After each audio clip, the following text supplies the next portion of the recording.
आते,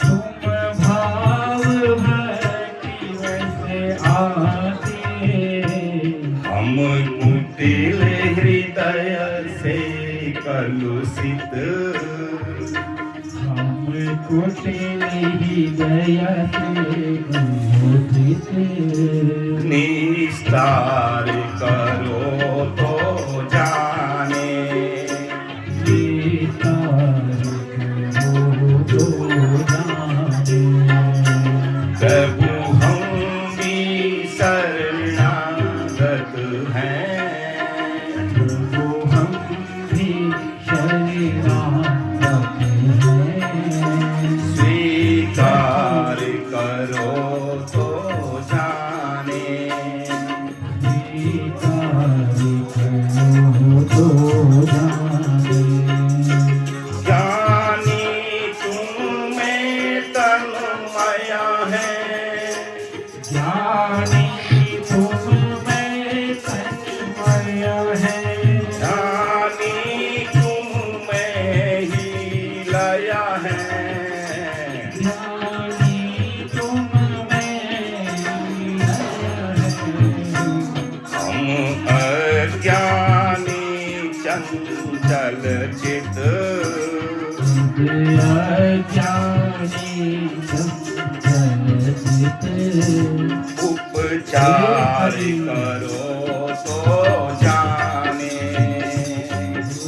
करो तो जाने, प्रभु हम भी शरणागत हैं, प्रभु हम भी शरणागत हैं, स्वीकार करो तो जाने, स्वीकार करो तो जाने, क्या मुख से विनय सुनाए,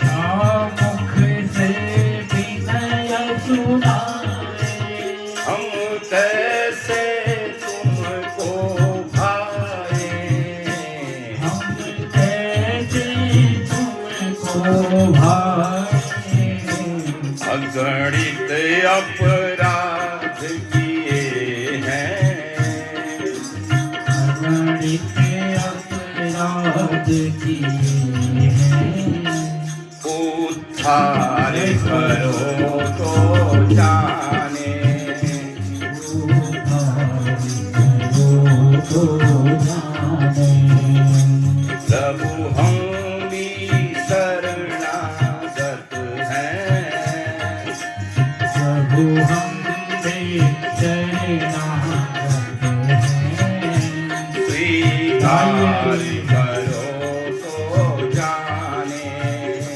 स्वीकार करो तो जाने, जीवन नैया जर जर है, जीवन मैया जय जय है, पल पल विनाश का भय है, पल पल विनाश का भय है, ऐसे भी एक पथिक को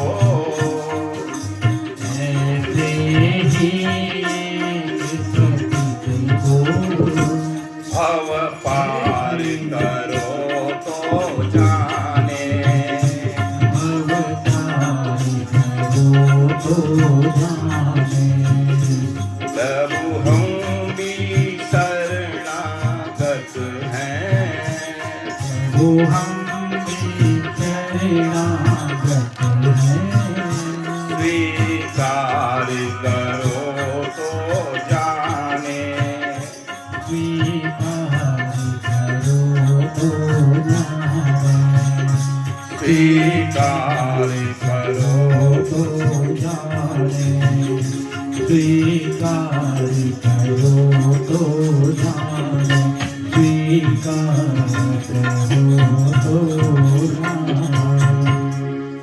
बोले भक्त वत्सल भगवान की, बोले बाल मुकुंद भगवान कृष्ण की अनंत आनंद कोटि ब्रह्मांड नायक अकारण करुणा बोलालय परम जगदीश्वर भगवान कृष्ण की वांग्मय जो स्वरूप है, श्रीमद् भागवत को साष्टांग प्रणाम करता हूँ। आचार्यगण के मध्य मेरे ज्येष्ठ बंधु आचार्य रामेश्वर प्रसाद जी के दिव्य चरणों में प्रणाम करता हूँ। सभी आचार्यों का वंदन करता हूँ। संगीत शास्त्र के प्रणेता थपलियाल जी फरसवाण जी का अभिवादन। श्री राधे राधे। समस्त क्षेत्र से बाहर से आए हुए भद्र पुरुषों, करुणामयी वत्सलमयी माताएं, आप सबको जय श्री कृष्णा। आज कथा का 6वां दिन है। कान्ही गांव में ये ज्ञान गंगा अविरल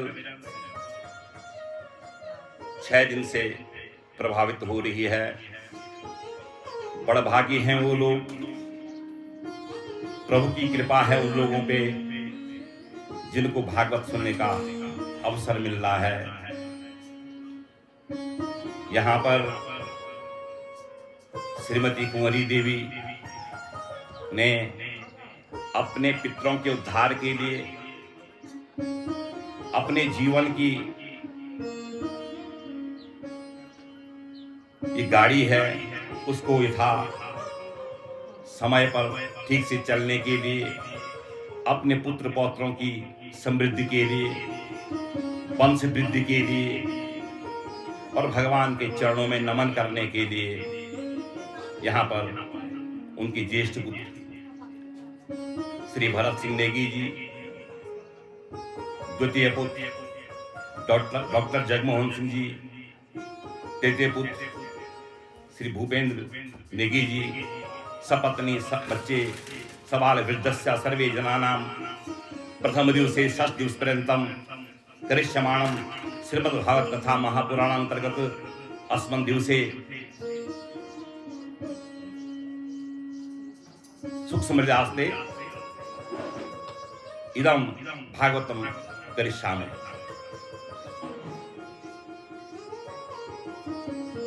ये परमात्मा की कृपा है इस परिवार पर। संसार में ऐसे लोग कम होते हैं जो अपना दशांश भगवान के लिए समर्पित करते हैं।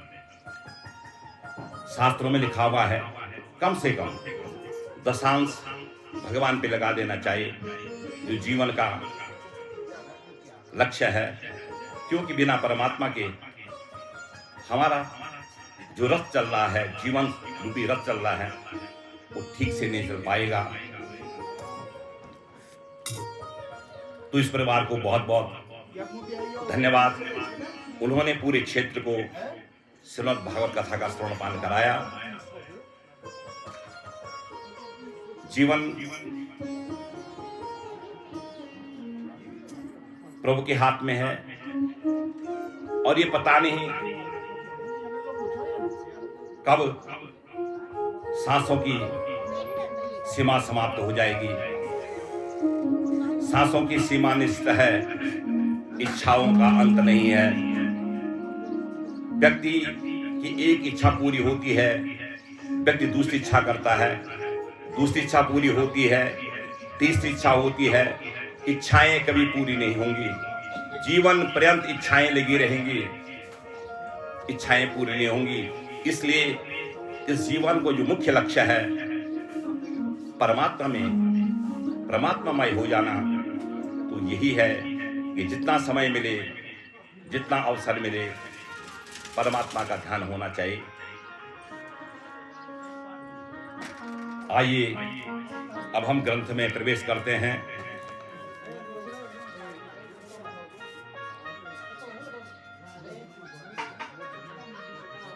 कल आपने सुना जो कथा हुई, भगवान कृष्ण का अवतरण हुआ। योग माया जो गोकुल में नंद भवन में प्रकट हुई थी, वसुदेव महाराज भगवान बाल मुकुंद को गोकुल ले गए और गोकुल से जो है महामाया को ले आए और महामाया ने स्पष्ट कह दिया है कंस को कि तुझे मारने वाला पैदा हो गया। अब इधर नंद भवन में भगवान की जात कर्म संस्कार हुए और नंद उत्सव मनाया गया। नंद स्वात्मज उत्पन्ने जाता दो महामनः आयुः विप्रवेदा ज्ञान स्नाता सुचिर अलंकृतः। नंद भवन में उत्सव मनाया जा रहा है, जात कर्म मनाया जा रहा है। सबसे पहले ब्राह्मणों को बुलाया गया, क्योंकि बिना ब्राह्मण के कोई कार्य नहीं हो सकता, तो ब्राह्मण को बुलाया गया। वाचित्वा स्वस्त्यं जात कर्म तजस्य वहि कार्यमास विधिवत् पितृदेवार्चनम तथा। सबसे पहले स्वस्त्य वाचन किया गया। हरि ओम स्वस्ति इंद्रो वृद्धश्रवाः स्वस्ति न पूषा। ये ब्राह्मणों द्वारा किया गया कल्याण के लिए। उसके बाद पितरों की पूजा की गई, उसके बाद कुल देवताओं की पूजा की गई और सारा ब्रजमंडल जो है नंद भवन में आ गया और सारे जो है भगवान की जो है जन्म में प्रसन्न चित्त ऐसा लग रहा है। आज गोकुल में प्रसन्नता की मूर्ति आकर के प्रकट हो गई। घी दूध डाला जा रहा है, मक्खन डाला जा रहा है और सब जो है दूध घी दही की होली खेल रहे हैं।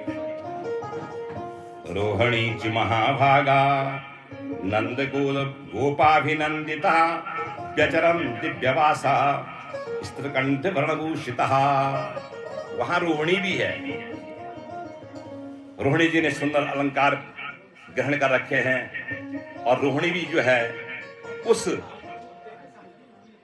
भगवान के जन्म उत्सव में जो है नृत्य कर रही है। अचानक नंद जी को याद आया कि कृष्ण भगवान हमारे यहां है, लेकिन मुझे तो कंस का कर देना है, क्योंकि कंस क्रूर है। सर्पानाम खलानाम च, जो सर्प और खल होते हैं उनका पता नहीं लगता कब क्या सोचते हैं। तो कंस खल है, क्या पता अभी क्या आदेश कर दे। तो बच्चे का जात कर्म संस्कार हो रहा है और नंद जो है टैक्स देने के लिए, कर देने के लिए मथुरा जा रहे हैं। गोपान गोकुल रक्षायां निरूप्य मथुरां गतः नंद कंसस्य वार्षिक्यं करदातुं कुरुद्वः। नंद जी ने जो घी दही जो भी होता होगा उस समय का कर जो भी होता होगा वो रखा, गाड़ी तैयार की और ये मथुरा चले गए और कहा, ग्वाल वालों से कहा कि मेरे बालक की रक्षा करना, कोई समस्या ना आए। तो भगवान यहाँ हैं और नंद जी मथुरा चले गए। मथुरा में जब गए उनको वहां वसुदेव मिल गए। उन्होंने वसुदेव से कहा कि भाई वसुदेव, बड़ा दुख है, तुम्हारे 8 बच्चे हुए, कंस ने सबको मार दिया। और वसुदेव जो है नंद को बधाई दे रहे हैं कि आपके यहाँ बालक व बुढ़ापे में 90 साल के हैं। नंद 90 साल के हैं